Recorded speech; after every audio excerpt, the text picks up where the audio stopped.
Hey, this is Andrew Brown from Exam Pro, and we'll be covering the Power BI security and administration.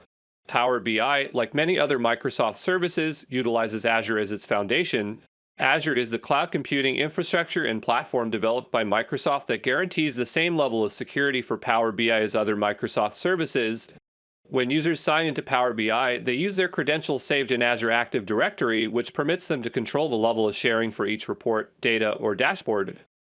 They can determine whether recipients are permitted to edit or just view the items. It's important to note that users are responsible for the data they share.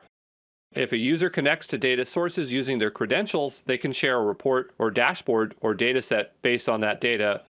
Users with whom the dashboard is shared are authenticated against the original data source and will be granted access to the report.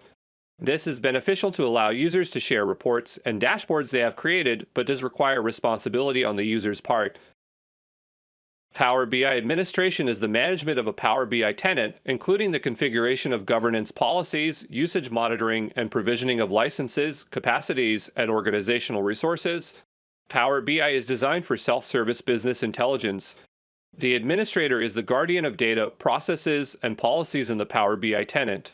A Power BI administrator is a key member of a team that includes BI developers, analysts, and other roles. The administrator can help support an organization to make sure that critical goals are met. So that's a general overview of the Power BI security and administration.